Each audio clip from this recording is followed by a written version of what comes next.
What is up, guys? Welcome back. So today I want to talk about anxiety and how it can rob us, of our joy and peace, our memories, and of course our time. And the idea of this video, guys, is to hopefully motivate you. We can look at the negative aspect of it and just dwell on that and keep our heads down low, or we can use it as a spark, hopefully, a bit of motivation, hopefully to get started on something that you've been putting off. That's good for your recovery, all right? But you know what time it is, guys? Smash the like button if you're ready to kick anxiety in the butt. Question of the day, what has anxiety taken from you? What is the most important thing or the most significant thing that anxiety has taken from you or robbed you of, okay? Put that down below in the comment section. It's great to share. Sometimes it's great to get these things off of our chest. Some of you don't have anybody to talk to whenever it comes to anxiety. It's hard to find people that understand. We all understand here. So you're always welcome to share anything that you want to share down below in the comment section. So I think this is important, guys. I get it. Sometimes motivation can be cheap and sometimes it doesn't last, and it's definitely hard to come by whenever it comes to, whenever we're dealing with a lot of anxiety and we're constantly stuck in that cycle and, we don't have a lot of people to turn to and all of those things. But I'm hoping today that this video can spark action. I think a big part of anxiety recovery is learning that we have to start holding ourselves accountable, because most of the time nobody else is going to hold ourselves accountable. We have to do it for ourselves. Like, we have to do things even whenever we don't feel like it. We have to build that discipline. We have to show that bravery. We have to show that courage. We have to start exercising. We have to start eating healthier. We have to start doing exposure. We have to change our lifestyle. And I get it. Motivation is hard to come by. And it seems like anxiety can just suck that out of us. It's hard to feel motivated to go for a walk when you feel nauseous. It's hard to feel motivated to do exposure with driving whenever you're having panic attacks all day. It's tough, but hopefully this video can help a little bit. One of the big turning points for me in my anxiety journey, which at this point I was primarily dealing with, really rough health anxiety. I'd reached about it's hard for me to gauge exactly the time period, but somewhere in the 3.5 to 4-ish years. I think it was about 4 years. I remember looking back and thinking like, oh my God, I have been dealing with this for 4 years. Now, the first realization was at 1 year. I remember once 1 year came around, that was a crazy thing. And I know some of you can relate. Some of you have been dealing with this for 10, 15, 20 years, but I bet a lot of you can remember that first year, like, anniversary, where you can look back and like, oh my God, on this day a year ago, I had my first big panic attack, or I had my symptoms start up. I remember, and oh my God, it's been a year. That's a big chunk of my life right there. And then some of you are at the 5-year point, the 10-year point. I just hope that somehow you guys can start being motivated by that. That's time being taken from us, And then within that time period, we have memories that we are missing out on, right? We're creating a lot of bad ones, not getting to experience any good ones. There's a lot of joyous things that we are missing out on. And I just want that to drive you and motivate you to start that diet, or to go for a run today, or to start doing exposure and waiting for the perfect time to start exposure. Days are going by, and we can look at this again. There's two different ways of looking at this. You can look at this and be depressed about it, and guys, I was like that for a long time. A lot of you are stuck in that cycle. It's a lot easier for us to feel bad about our situation and feel bad about ourselves than it is to take action and to do things whenever we don't feel good, and to hold ourselves accountable and pick ourselves up when there aren't people around us to pick us up. Support's always great, but let's be for real. Most of the people in our life don't understand what we're going through. They don't understand what you're dealing with. They don't understand what it's like to have a panic attack. And maybe they think that you're being extra about things, or you're doing this for attention. Maybe your boss doesn't understand, you know what I mean? Maybe you've lost friends over this. It's hard to find support and understanding. You have to go through this to experience it. So that's why you are your best hope when it comes to recovery and getting better. You know what I mean? But guys, time is just going. I remember like 4 years had gone by, and then I was like, 4 years, man. And this was like the first half of my 20s. It's like, man, that was supposed to be some good times. And I remember, like, you know, I was about to have a son at this time, and I was missing out on my wife's pregnancy. And then I remember, you know, my son was, you know, young, getting close to being a year, and I was just like not fully present at this time. Like, I thought I had like a lymphoma for like a year and a half at this point. So I was just always thinking about death and dying and disease and suffering and what that situation was going to be like. And oh my God, I'm going to miss out on his life. And, you know, even though I'm missing out every single day, like that first year of his life, sure, I had some good times mixed in there. And some of you can relate, like you can have a few good days sprinkled in here and there. But like for the most part, it's like we might be at the barbecue, we might be hanging out, we may be at the wedding, we may be there for the birth of our child. You know, we may be out there on the beach or, you know, on the dock fishing, but our mind is displaced somewhere else, whether it's, you know, about symptoms or death or dying or disease or just negative thoughts, intrusive thoughts, whatever form of anxiety that you're having, we're displaced. So think about all the memories that you're missing out on. You can still show up, but still not be there, if that makes sense. Think about how many things you've avoided, how many trips you've avoided. Think about how many opportunities you have skipped out on or missed out on. You know, think about all the times you had to leave early because anxiety told you that you have to leave early. Think about all the passions and things that used to be good at or used to enjoy doing, you're no longer doing.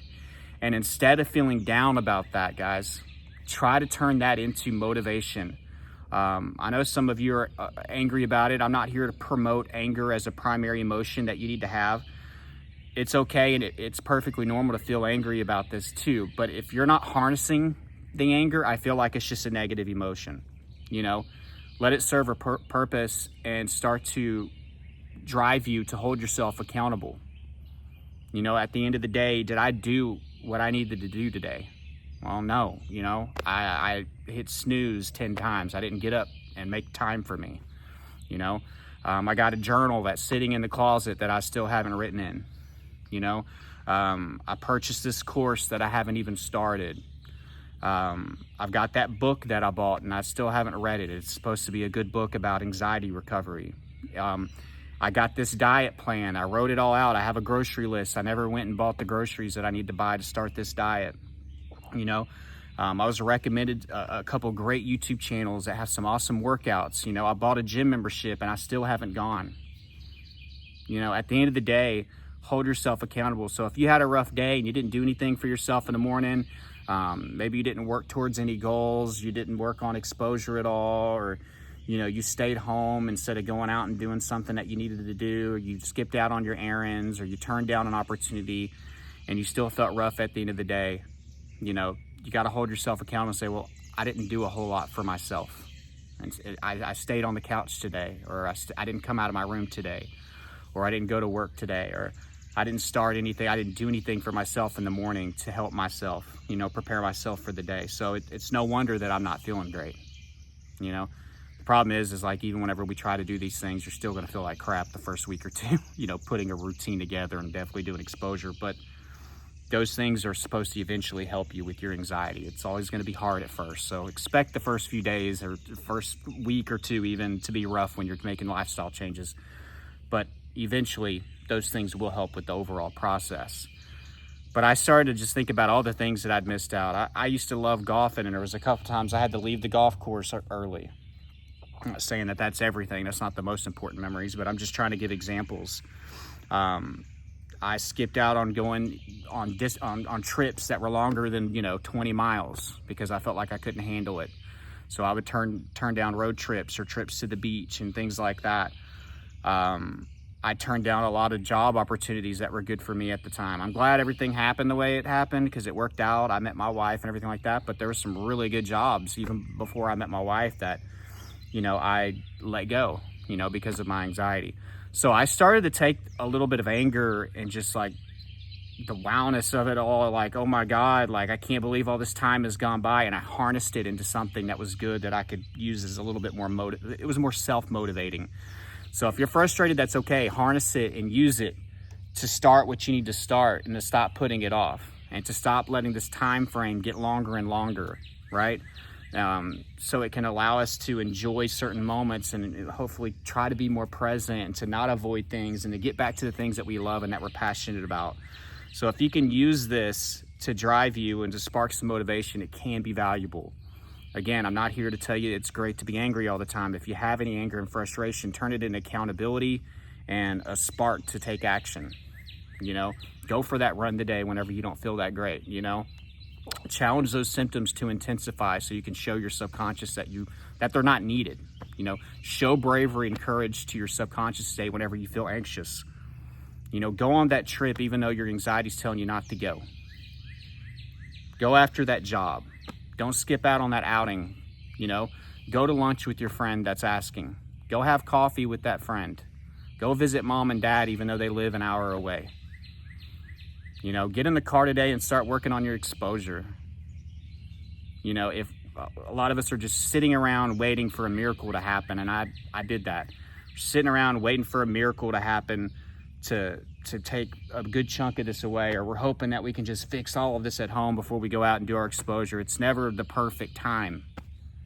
So make today and stop waiting, because you're missing out on a lot of great memories. You're missing out on being present. You're missing out on family and friends. You're missing out on the things that you're passionate about and the things that you love. Time is just going by that we can't get back. Overall, this took about 5 years from me.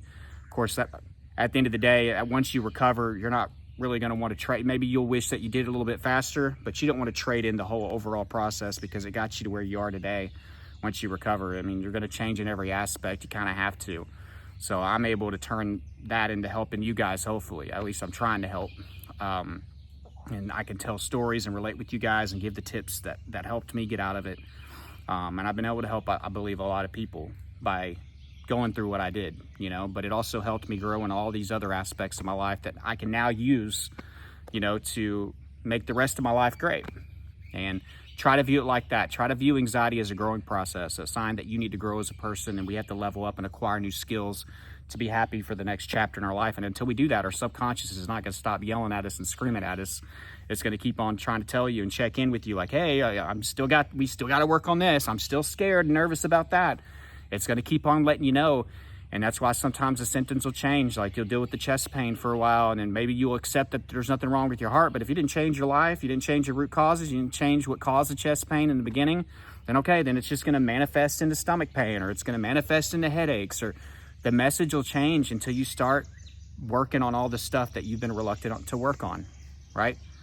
The things that we are most reluctant to do, usually those are going to be the things that can get us there faster and set us free from anxiety. So just make a list of those things. That's how you're going to tackle this faster.